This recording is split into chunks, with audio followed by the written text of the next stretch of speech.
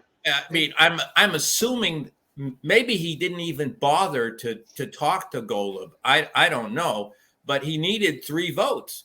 And my experience is you were going to have all this conflict. Why do this when you don't have the votes? It just doesn't make any sense to me. He also really denigrated Marilyn Rivers' reputation in a way that was completely unfair and unwarranted. Completely unfair and unwarranted. So I think we need to keep that in mind. Right. An almost 20-year employee who has a pretty much impeccable record as the director of risk and safety. He really accused her of some nasty things. And so not only was this like a useless thing to bring up because it wasn't going to pass, but it wasn't even like the discussion was going to be valuable for city residents to hear or for the city council to have a debate on. It was only negative from what I saw. All right, so I'm gonna make my pick. And my pick is that this is. I think he was expecting Commissioner Montanino to be there because Commissioner Montanino was yesterday was the day after the city council meeting was supposed to be one of the hosts for the homeless forum that the city had. I think with Commissioner Montanino there, I think he thought he had the votes, and Commissioner Montanino falling out the last minute. Ron. He was in Europe, though. He was in Europe. I know, but he was also on the docket to be at this. If you read the literature from the homeless forum. So Right. My prediction is the next city council meeting. This gets buried in the agenda with Commissioner Montanino back. They put it up for votes and they quickly vote it through. Okay, you're going to say yes. I'm going to say it gets pulled. So I'm going thumbs down. I say it gets pulled. I go beyond this though. I mean, he essentially submarined Dylan Moran. Is what comes of this beyond this issue? What comes of this as far as the city council for the rest of this term?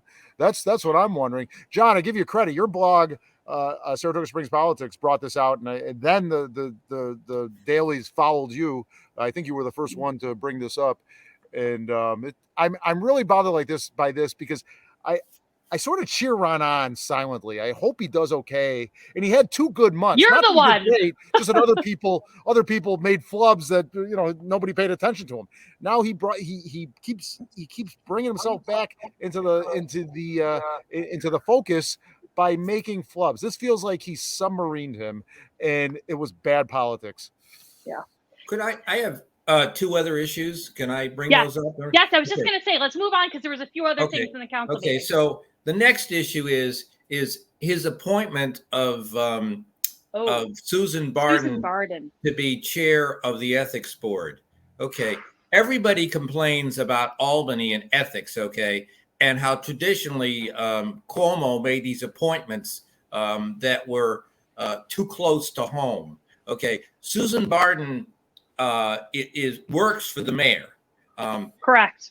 Currently, there's no director of economic development, so she reports directly to the mayor.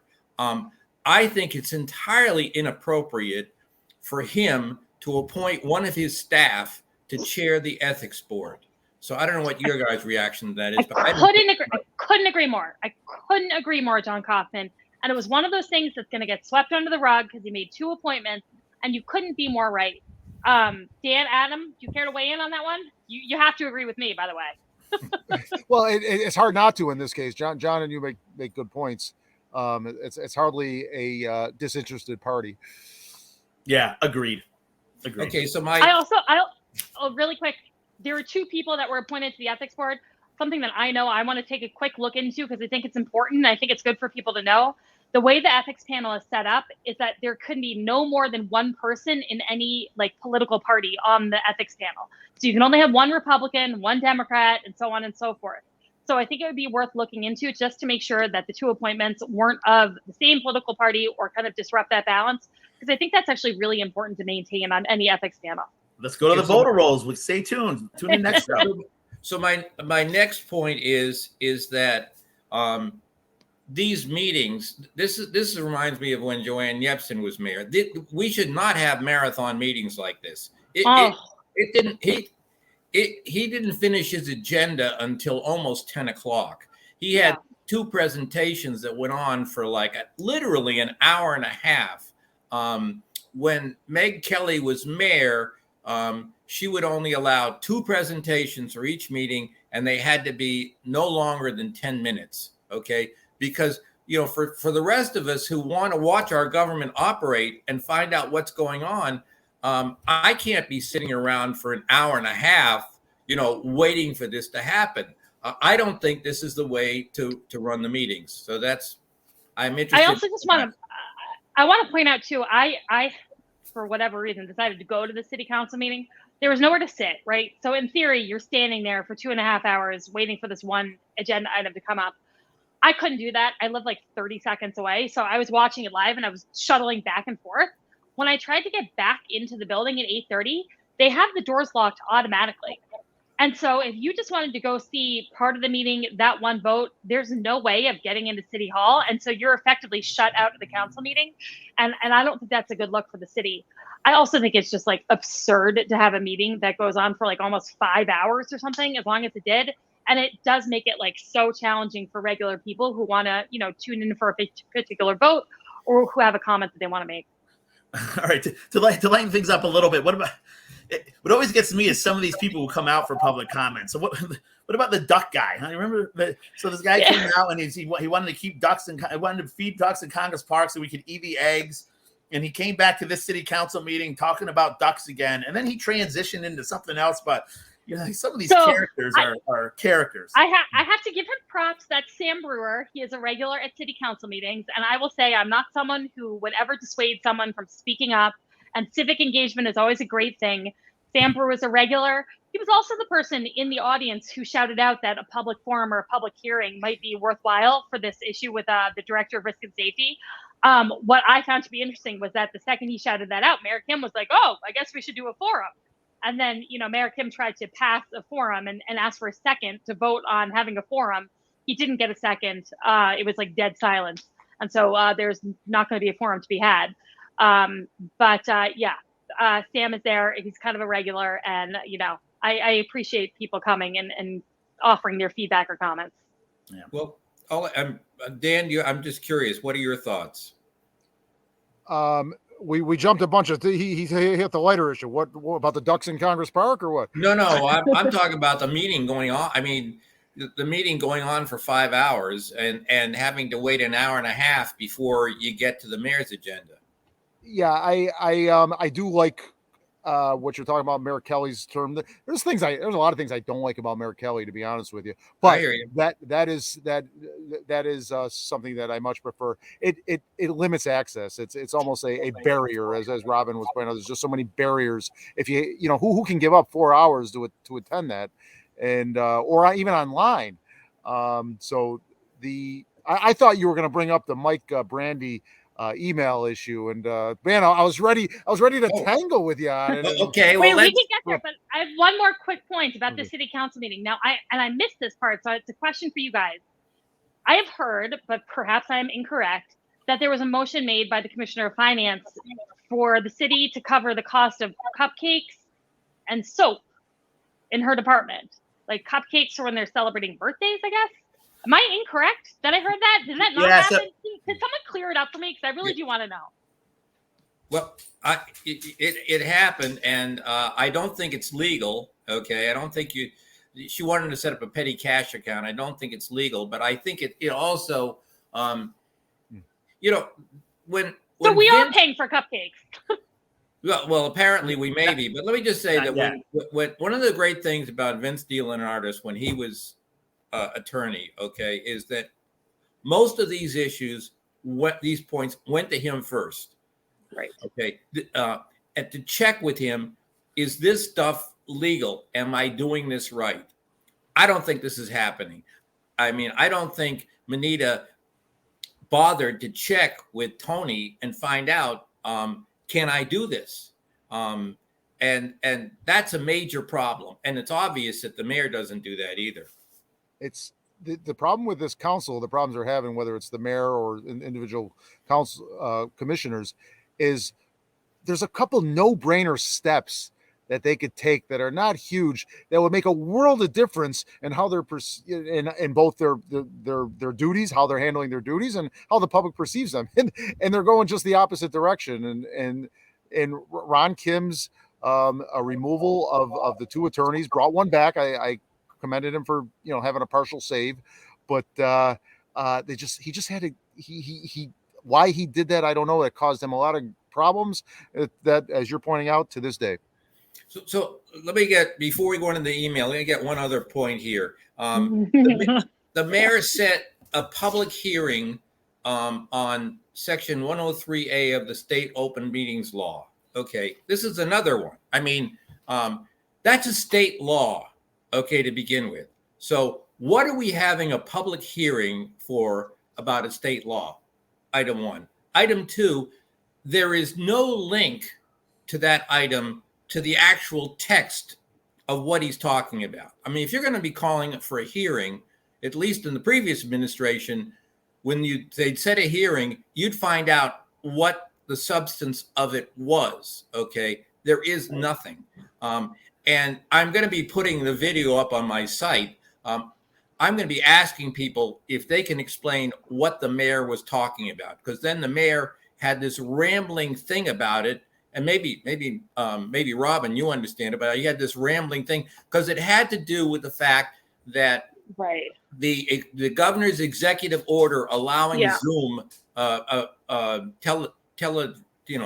the term? I think I know what it is. Yeah. Anyways, it ends. Okay, you have to have live meetings. Okay, the only circumstance that you can have a whatever meeting is under quote extraordinary circumstances. Right. Okay. It was it was kind of a weird thing. Like, so basically the mayor, so there's a pre-agenda meeting that a lot of people don't know about. A pre-agenda meeting happens on Monday mornings, typically at 8 or 9 in the morning, and it looks exactly like a regular city council meeting, where the city council gets together, all the public meeting laws apply. It looks exactly the same. And the commissioners and the mayor go through their agenda quickly, item by item. And it's kind of to give people a preview of what's to come the day after at the city council meeting. Up until this point, they've been doing that all on Zoom. And that's because the governor's executive order, when it came to COVID and Zooming into meetings, that allowed for that to be on Zoom. But on July 8th, this executive order expires. So they're going to have those meetings in person. So there was some housekeeping stuff where Mayor Kim said that the next 2 city council meetings, they're going to have pre-agenda the day of the city council meetings and in person. And then he talked about how under some crazy circumstances, you might be able to Zoom in. To me, those sounded like if there was literally a hurricane happening or a fire had happened, some extreme circumstances. I seriously have no idea though why there's a public hearing for it. I don't understand what the question, what I don't know what input they're seeking. Do people object to that? I don't get it. Maybe the other commissioners don't want to have to be there in person for pre-agenda. I have no idea what it is, but it doesn't make any sense to have a public hearing about, to me, at all. I don't know what we would be giving feedback on. And this happens routinely. I mean, I've written about it. I mean, to me, if you're going to set a public hearing, you should include what exactly that public hearing is going to do, so that. But John, the problem in your whole argument is that you're assuming that these folks who are having these public hearings actually want public input, because it will actually be listened to, and it will actually turn into changing whatever their proposal is or changing whatever the agenda item is. I don't believe that they actually want that. I think they have their minds made up on whatever the issue is, and they have a public hearing just to check the box and pretend like they're open to feedback when they're not actually open to feedback. So, Dan, I'm interested in what you had to say about the email issue. Well, I'm bringing this from left field. Folks, do we have time to talk about one more thing with John? Yeah. We're so down in the weeds. This one, let's just lean in. Let's lean in and go for it. Okay. John, I think it was this yesterday you posted a blog post that I put on Saratoga Report about Republican Chair Mike Brandy does a deep dive into Ron Kim's email controversy and open government. And this is my opportunity to I criticized Ron earlier. Let me have his back a little bit. Chairman Mike Brandy, an experienced attorney, makes the case. He overstates it, I think. He says it's essentially the way I read it was it's a slam dunk. Ron Kim is wrong about the email issue about releasing the rec department emails. Of course they're foilable. Of course they're public information. Dan, I'm sorry. Can we back up and just tell people what we're talking about first, really quick? Yeah, well, I was trying to touch on that. Yes, you go. Okay, do you want to tee it up, or I can? Just a quick tee up that there was an accusation made during public comment by 2 or 3 people that their emails that they used to sign up for services at the rec department were then leaked by Mayor Kelly or by Commissioner Madigan, who took the rec department listserv and then gave it to various political groups to use in the charter change campaign and or local elections. So there's an accusation that the rec department's email list was leaked through city officials to political groups and or parties. Yes, and Mike Brandy, the chair of the Republican City Committee, wanted to make a point. John, correct me if I'm wrong here. So he foiled that list to essentially ultimately take it to court to prove that is foilable and the city must release it. Therefore, he claimed there would be no issue, as Mayor Kim claimed, with previous public commissioners and mayors accessing those lists. Is that a fair assessment? Teeing it up, John? I think so. Yeah. But he wrote a lengthy piece on your site, but he didn't cite anything. He referenced cases vaguely, but he didn't cite them. And he also referred to the Committee on Open Government, which only issues opinions. They don't have true authority. They have some persuasive authority. They're highly respected. The courts generally follow them, but they don't rubber stamp them. So my point in saying all this is, I don't know if it's as clear as John, perhaps you, if I'm misstating your thing, but Mike Brandy says it's crystal clear. It's foilable. Ron Kim's wrong. I don't necessarily agree with that. The courts in that court in Westchester County did not address the issue of whether it was a violation of personal privacy. There was a town in Greenberg. Was sued for a FOIL issue on an email list, but they foolishly never argued the personal privacy issue. I wish they would have, then we'd have an answer. I don't know if there's a court that in the state, or at least a higher court, that has answered whether releasing an email list is a violation of public privacy and therefore an exception to one of the few exceptions to the FOIL law, to the public officers law. Well, first of all, I love Dan. Life is boring, really boring if everybody agrees with you. Okay. So, I mean, I love, so Dan, first of all, on the city's website, when you register, it tells you, okay, that your name and information is available to the public. Okay. So you're warned to begin with that if you submit this stuff, it's foilable. All right. So, even by our own city website, it says it's foilable. Secondly, it says it may be. Isn't the word may? I'm sorry. Maybe. Yep. You're right. But let's put it this way: they acknowledge that there's an issue. Secondly, so far there've been 5 cases which Mike cites. Okay, in every one of those 5 cases, the court, not the Committee on Open Government, found that mailing list information was available. So to date, they've every time it's been challenged, the courts have found that those mailing lists are available. I will concede to you that, hey, the law is always changing. We know that there's a big one that's about to be potentially changed. So nothing is forever when it comes to the law. But I would respectfully say that that I thought Mike's was pretty compelling, and I'm sorry that Tuz and the Democrats I invited them, chose not to respond to it. One other point, which is really kind of important. If I can interrupt you, is that really Tuz's issue? I mean, she's a city Democratic chairwoman. This is an internal city hall thing. And Robin, you made a clarification earlier of the role of a political party committee. I don't know. That's like a public policy thing. I don't know if that's her issue. I think if she wanted to punt on that, she's perfectly within her rights. I don't want to cut off John here. And I don't want to cut off either one of you guys. But can I just say one thing? Because it's really bugging me here in this conversation.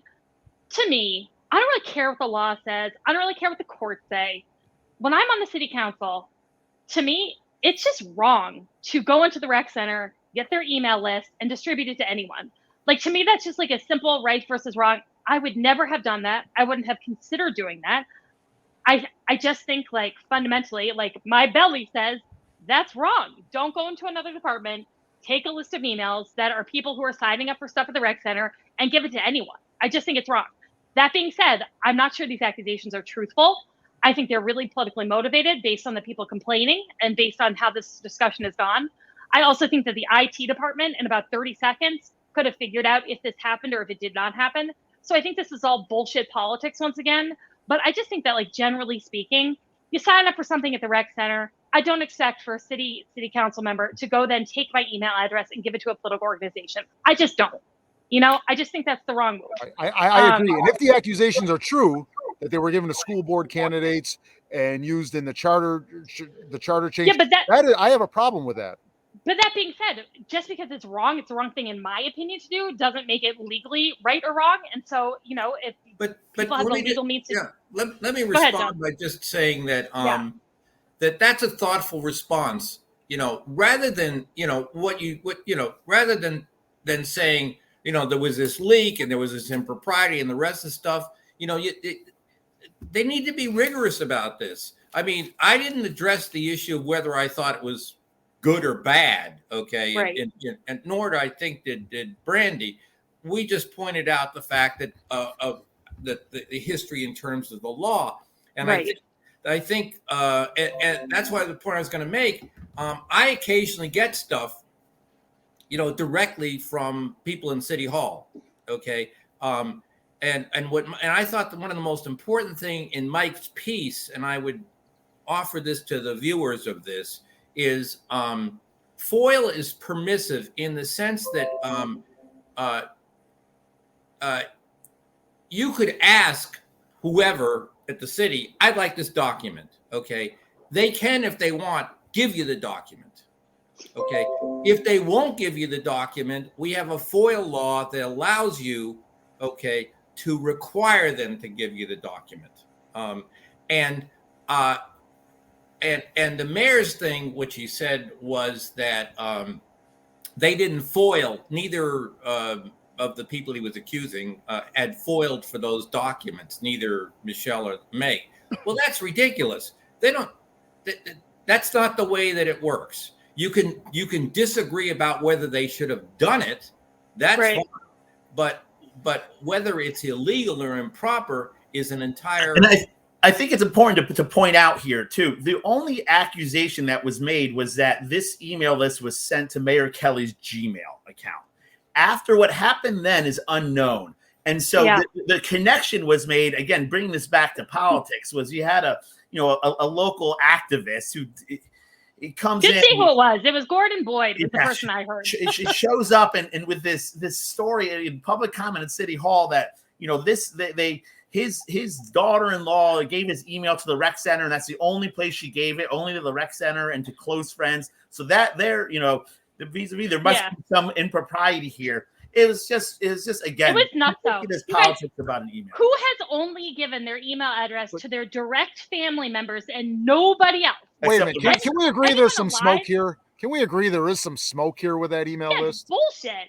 But there's bullshit all around, you guys. There's no way on God's green earth. If Gordon Boyd's father-in-law has only shared her email address with her immediate family over the last 2 years, I'd like to know where she's been living in 2020 to 2022. I agree, but we're clearly not living in the same There's still universe. something with that email list going from moving Saratoga forward. There's been to Dan, campaigns. that is ridiculous conspiratorial nonsense, and I will tell you why. Do you know how many lists there are in the city? You can buy lists. That takes about a hot second to go online and buy data. There have been a million different political campaigns, committees, organizations that share lists, swap back and forth all the time. So the idea that these email addresses, these tiny handful of email addresses, could only have come from the freaking rec center is such a load of garbage. I don't even know where to begin. I think there's smoke there. It just feels, I somehow got on one of the lists. I think the There's a lot of accusations have overlap. got smoke all over them. I think the accusations are way hotter and full of smoke than the actual charge. Okay. I won't necessarily disagree, but I don't know. I'm not a conspiratorial theorist, but this one just feels like it's onto something. I'd like to respond to Dan with just one thing. I invited not only Tuz but the mayor to do this. I think one of the things Tuz is in a tough position as far as I'm concerned. She has some really problematic candidates, but the best way to have good government and not make mistakes is to engage. Okay. Yeah. That's the best way to go into public forums and to engage, which is what this is about. I'll let you go on with the rest of your meeting. I want to say it's a privilege to be on your show. It's lots of fun. I'm a great fan. I watch it all the time. And I love you all. Yeah, well, thank you, We got to get together for coffee. It's getting we're kind of getting towards the end of the show. I know we wanted to talk about there was a homeless. Wait, are we thinking about it, John? No, what I was going to say is maybe we save the we start to wrap up the show and let John get in and we'll tease at the next show of talking about the homelessness issue in Saratoga. There last night I attended a forum on it. It was the mayor and 8 heads of not-for-profits that are tackling the homelessness issue or attempting to tackle the homeless issue. It's something that affects anybody who walks downtown. And I think I don't think we have enough time to do it justice right now. So I think maybe we just move into cheers and jeers and then the next show of we're really going to dive into this homelessness issue in Saratoga because it really is affecting our city now. It's got a whole. John, do you want to stay on for cheers and jeers? Sure. Always. You can go last, and you can think of a cheer and jeer. He can cheer Dylan Moran again. Wait, hold on. I have a cheer and jeer right off the gate, and Dan, you're stealing it, man. Sorry. Wait, can I start with my cheer and jeer? Do you guys mind? Not at all. Okay, wait. Let's get a little animation up, you guys. I'm gonna attempt to do a little production here. Whoa! I know. Crazy. Blows your mind. So my cheer and jeer for the week. Okay, so my cheer is actually for Commissioner Moran and Commissioner Songby for 2 reasons. Commissioner Moran, again, you were level-headed, you were cool, calm, collected, and informed on Tuesday night. I applaud you for that. It was awesome. It was impressive. Keep up the good work. Commissioner Songby, you continue to respond to my text messages, respond to my emails, respond to my calls. You rock. Thank you for that kind of engagement and responsiveness. I could only wish that everyone on the city council had that level of engagement with constituents because that hasn't really been my experience these last couple of months. So thank you for that. My jeer is a big jeer, you guys, because I hope we would all agree these things fucking suck. And yes, I said the F-bomb. The gypsy moth caterpillar plague of this summer is effing disgusting. And I have been following these goddamn caterpillars in places like Geyser Crest where people can't leave their houses because these freaking creepy crawlers are all over their houses, their pools, their trees, their lawns. It's freaking disgusting. And so I just want to jeer that goddamn caterpillar. It's an invasive species. It's so gross. And my heart goes out, honestly, to anyone who's dealing with it right now. Because if my kids and I couldn't go outside right now without being swarmed by hungry caterpillars, I would blow my brains out. So all of my sympathies to everyone dealing with those freaking caterpillars. I hope they turn into moths very, very quickly and go away. But really, it's like a scourge and it's disgusting. And so that is my big, big capital J jeer for the week. Wow. I know. And scene. You guys, should I cool off the Diet Coke here? Because I feel like I'm getting a little amped up. It is refreshing on a nice hot day. It's true. That's my little plug. Anyway, Dan, Adam, do you have a cheer or jeer? Adam, you want to go? All right, sure, I'll go. So my jeer today. Well, I'll start with my cheer. My cheer is to the people of San Francisco for recalling the DA, Chesa Boudin. I am not a fan of progressive DAs who don't do what the law tells them to do and prosecute criminals. And San Francisco, which is a very liberal, very left city, had enough. They had enough of these progressive politics and this progressive DA that the homeless issue balloon, the crime issue balloon, and they voted him out. And so congratulations to the people of California. Saratoga, let's not get to that point. So let's kind of stay in the middle. And then my jeer is to the Republican Party. It's just missing on some huge issues. This gun control thing, it's out of control. It's every, I have to give the Dems advice, but this is what they should be running on, because children being murdered is this is about as bad as it gets. Yeah. And then this January 6th. I mean, you had police being beat up at the Capitol. You had the Capitol stormed. You had our democracy. This was the greatest existential threat to our democracy since its inception. And Fox News not carrying it. Republicans. I understand the argument that it's not really the committee looking into it is not a bipartisan committee, but it's pretty close with a couple Republicans on there. And this is this right extreme MAGA part of the Republican Party to still has its nails into the party, and it's killing the party. So Adam, I don't know if they're going to let you vote in those primaries if you keep this up. I know, right? We're But I totally agree. Republican National Party, you fucking suck. Yes. Dan, Excellent. bring it back.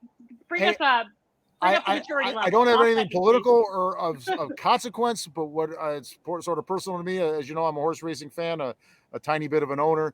So this weekend is the Belmont Stakes. It's the New York leg of the Triple Crown. I mean, there's nobody eligible for the Triple Crown this year, but it's still a Triple Crown race. It's a big race. It's on Saturday at probably around 7 o'clock, 6:30, 7 o'clock. It'll be on NBC, but that's my jeer. It's going to be on NBC for the last time. And when I say it's a jeer, I'm just kind of sad because that's the way things go.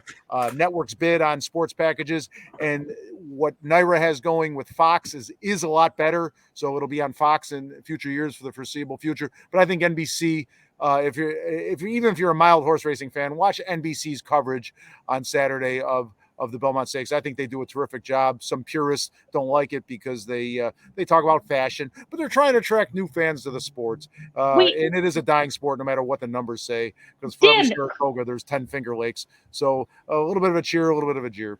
Who had the coverage where they had like the jockeys coming out with like smoke machines and all this nonsense? That was probably NBC. Naira did that once or twice. Oh my God. Yeah, I haven't seen that since. Freaking NASCAR, okay? I don't watch horse racing a lot.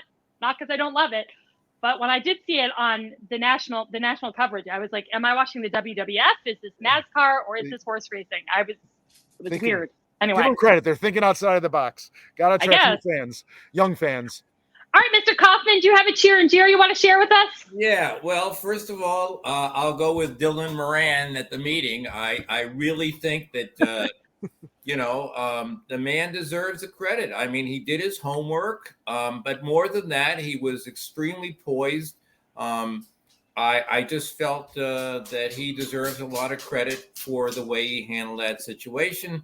And I think that this is a self-inflicted thing that the mayor has done. The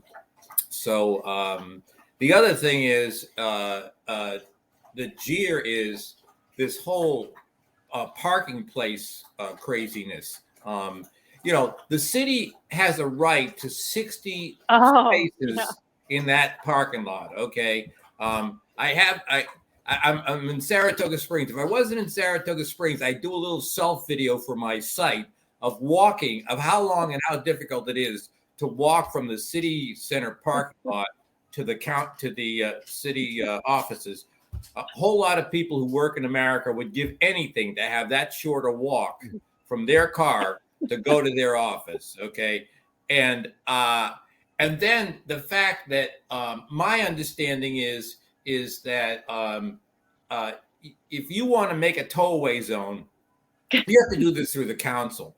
Correct. And so I'm not a fan of Montanino's, and not again not the personal stuff, but I mean he's the smartest guy in the room. Okay, so what does he do? He puts up that tollway zone thing in front of his parking space. I mean, really, this is, and the other part of it is I really, I think personally, I think they deserve the parking spaces. Okay, I have no problem with the 5. We only pay them $14,500. They spend a lot of time. I have no problem with the city allocating spaces for them. Okay, I'm all for it. Just do it right. Okay, do it correctly. Which again, the Vince DiNardo missing is the issue there. But I would say that for the rest of the people, including the deputies who I respect and everything, is that we need all the spaces downtown we can get. And when you put a sign up by that, it means somebody goes into that lot and sees that sign for that deputy that night who's not there, not going to be there. They can't use that parking space. All right, John, I'm gonna wrap you, and I'm gonna wrap us with a quick confession, which is that I parked in Commissioner Montanino's spot on Tuesday night. I didn't get towed. Don't tell anybody, you guys. That's why I was cracking up over here. But dear, duly noted. You guys, this is a great episode. I think for the local political insiders, they'll love that we got into the weeds like this for an hour. John Kaufman, SaratogaSpringsPolitics.com. Thank you so much. Dan, SaratogaReport.com. Thank you so much. Adam Israel, Letters for Hope Ukraine, and just the Adam Israel brand. Thank you so much. You guys, we will see you next week. Stay charming. Thanks for watching, folks. Bye.